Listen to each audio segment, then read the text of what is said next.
Kryeministri Edi Rama ka qenë i pranishëm në një takim me të rinjtë e teknologjisë dhe inovacionit, të cilët kanë përfunduar kursin e kodimit. Gjatë fjalës së tij Rama tha se shumë të rinj të përfshirë në botën e teknologjisë, po punojnë nga shtëpia duke arritur të mbajnë familjen, edhe pse mund të mos kenë përfunduar universitetin. Mëtej kryeministri u shpreh se do të bëhet çmos të mos humbet nga syt bota e teknologjisë që po ndryshon me shpejtësi të madhe.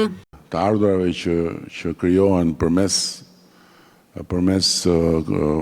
përfshirjes në sipërmarrje ose përmes punësimit në këtë sektor, që janë të ardhura sot shumë të përafërta me të ardhurat në vendet e tjera të botës dhe të Europës.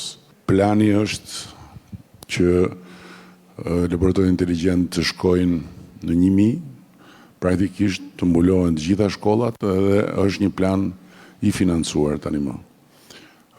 Në ndërkohë është drejt përfundimit një tjetër strukturë fantastike në Vlorë, në qendër të Vlorës.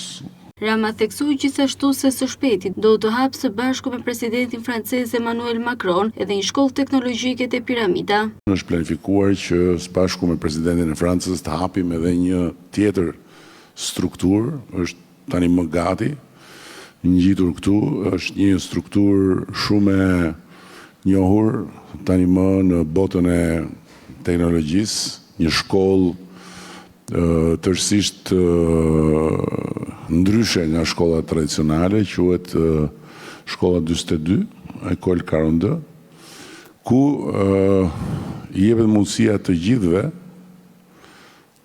pavarësisht moshës, pavarësisht backgroundit akademik, shkollës që kanë kryer, që të konkurrojnë për të hyrë në atë shkollë. Rama përmendi edhe interesin e madh të kompanive të huaja për të bërë vendin një pikë për operacionet e tyre në fushën e teknologjisë. Ai vuri theksin edhe te nevoja e madhe për të bashkëlidhur universitetin me tregun e punës.